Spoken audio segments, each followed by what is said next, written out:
Hello, I got a special video for you today. We're going to take a look at a official blur high quality cinematic model, and we can take a look at what is expected from you when you actually create a full high quality cinematic model. So I don't have the textures because the textures not provided, but I do have the full geometry. So we can take a look at the modeling aspect. I don't know what character, what game this is from. Defense of the Ancients, Counter-Strike, Fortnite, Big Mama's House Part 5, Return the Last Avenger, I don't know. But we can take a look at how this character is constructed from the modeling aspect of things. So the most complexity is at the head right here. So let's start with the bottom, where it's much less complex. And once we get finished looking at an object, we'll just move it to the side. Let's take a start looking at the shoes. Alright, we can just apply add a poly, and then we can just start looking at how it's constructed. Let's go into element. We can see that it's made up of different kind of elements right here. So in some situations you can rely on the displacement map, but many times you actually want geometry to represent this. So instead of using a displacement map for this and kind of displaying these details, here for the cinematic quality we want to have actual geometry. You can see how it's constructed here, so I'm just going to move this to the side. Alright, we got this. Small details here. So we can actually kind of replicate how this was constructed. So for example, in order to create these kind of details, what I can do is just apply a new apply modifier, and I can just detach a polygon from here to start. Clone to object, alright. And what we can do is just go into, let's say, freeform, change this from grid to surface, pick this as a surface, and start using step build to build out our details. What we can actually do is subdivide this, just to make sure it's more aligned in tune with the surface. And then we can start using step build, and then switch to extend to start extending out our details like so. You have a little bit of an offset just so it's not too close to the original mesh. Alright, and we can start to create these kinds of details here.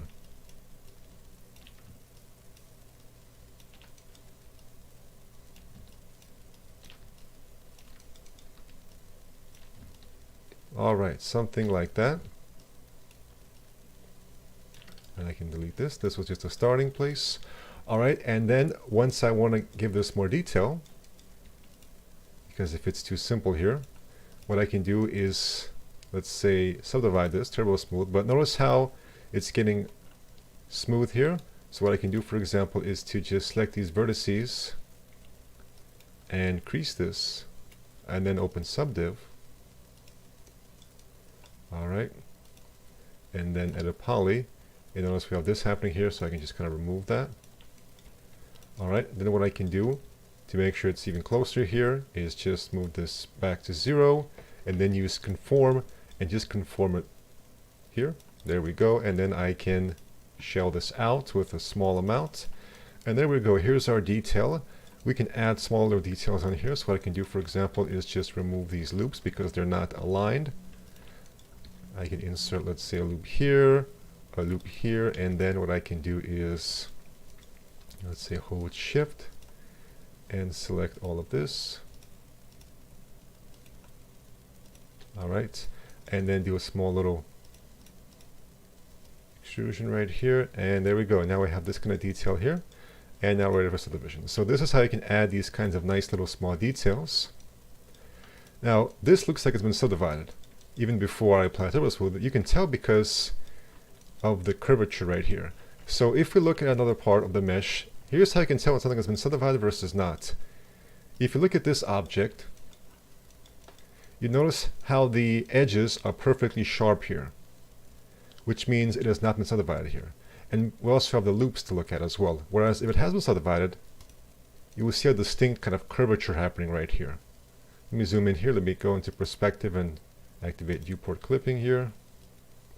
Alright, so this is what something looks like when it's been subdivided, and this is unsubdivided. You can also look at the topology as well, the edges. With an unsubdivided mesh, you have these kinds of clear support loops to give the sharpness. When it's been subdivided, you also have topology in the center right here, which is kind of unnecessary.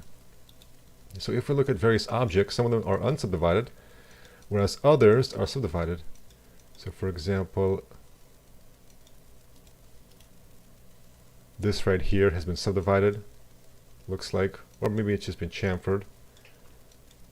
Probably subdivided. And if we look at this mesh right here, it's also been subdivided as well. So some of these objects are unsubdivided, others are subdivided. It just kind of helps you to add extra detail, right? So that's how you can add these little details on top just by drawing on your existing topology. All right, let's get back to the shoe here. All right, so let's keep looking at the details. So notice how this has not been shelled because we're not going to see the inside of this, so there's no need to actually shell this. We can just have a little bit of an edge right here just so that we get that nice highlight going here when it's subdivided.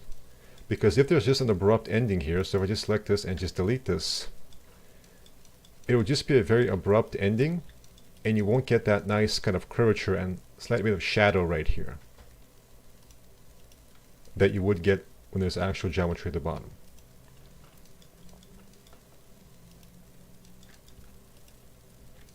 You can see how it's just kind of split up in different parts here.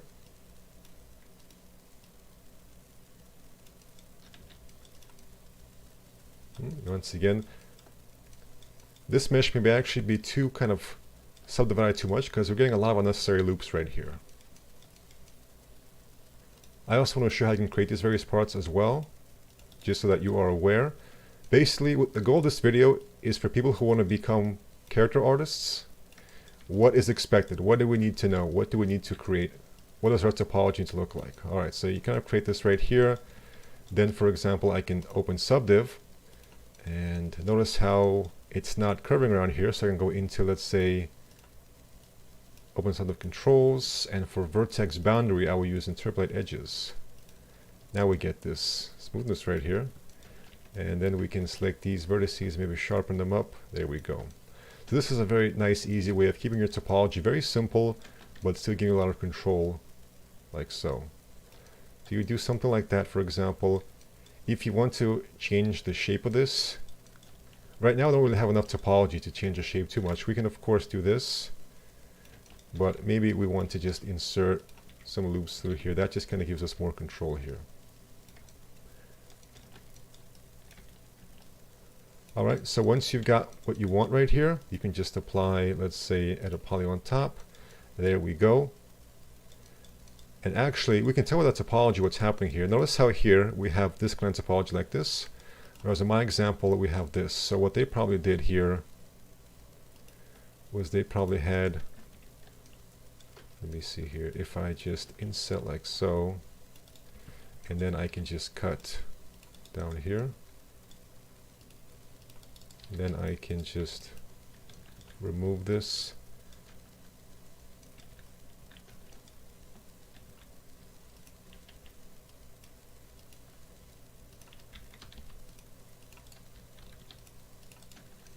They probably had topology most similar to this as well, but this was probably even closer right here. You can tell because we have this kind of central topology right here, which matches this. So anyways, once you've got that, and the reason why you're worried about topology is because the flow of the edges makes it easier or harder to add certain details later on. So because we have this kind of flow right here, now if you apply shell, and so notice how we don't want to really apply shell, we don't want to have any geometry on the inside, so what we can do is after applying shell, we can go into edit poly, and we can use by angle, select this, and delete. There we go. So now we're not going to be wasting topology and resources for the inside. And so now we have this kind of curvature, this kind of edge flow like this. We can easily have these kind of details. So having some sort of seam right here, for example.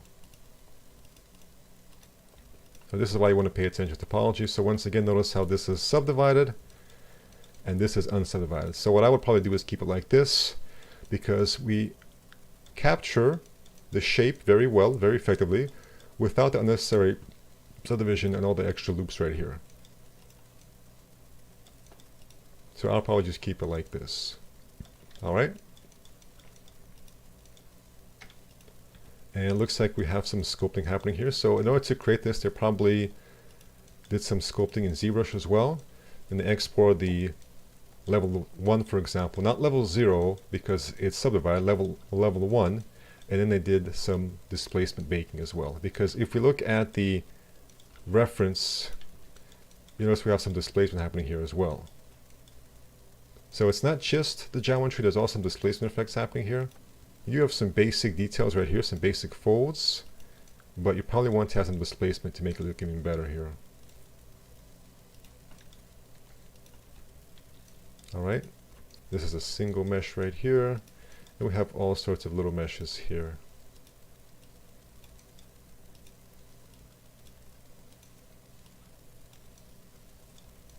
Various kinds of seam details as well. So in order to create something like this, what you can do is just select polygons. There we go.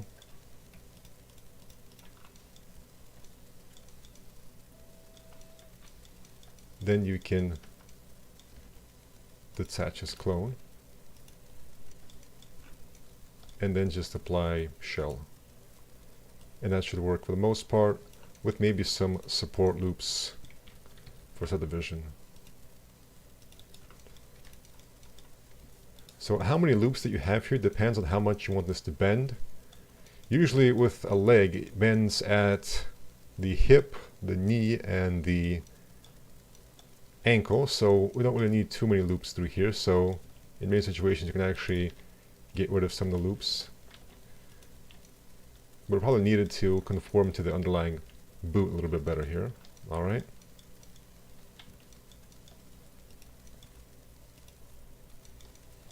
And of course, these types of details you can also create using step build or extend. So for example, I'll just select this and detach this.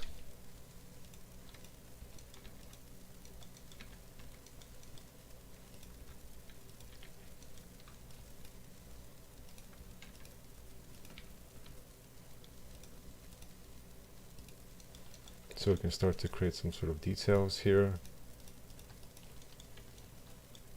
And so if I have this big polygon here and I want to subdivide it, I can just use, for example, mesh smoother tessellate. And now I have more to work with here. And so I can create the kind of shape that I want here.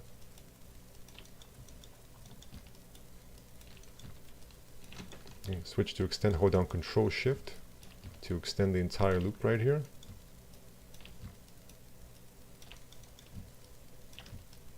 Control Shift Alt to reposition individual vertices.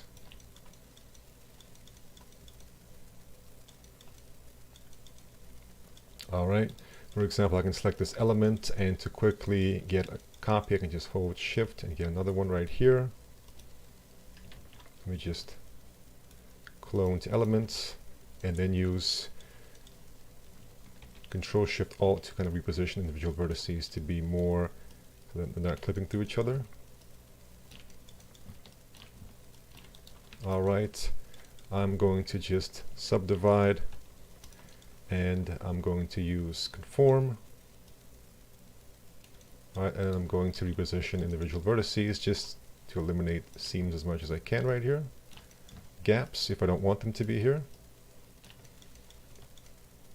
And so this gives you kind of a nice workflow for creating details.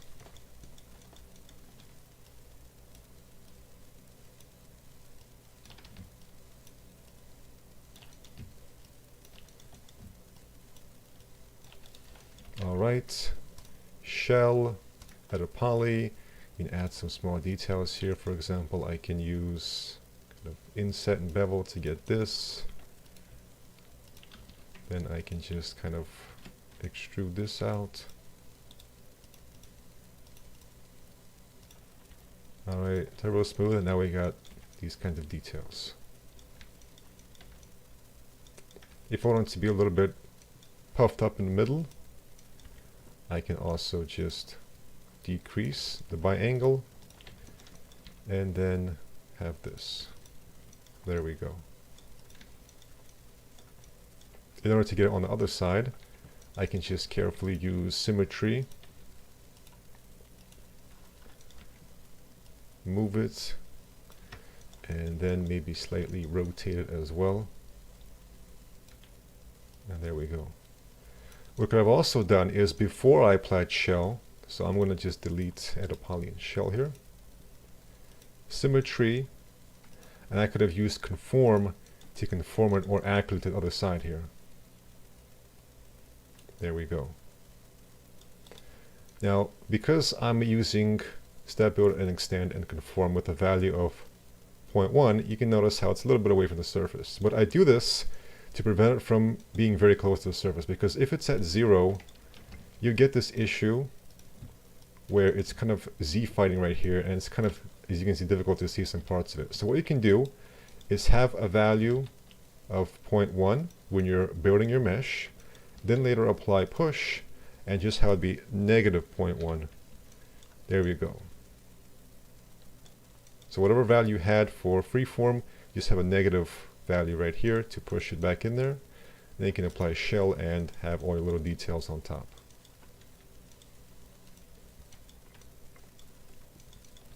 So that is how I would create these kinds of little details.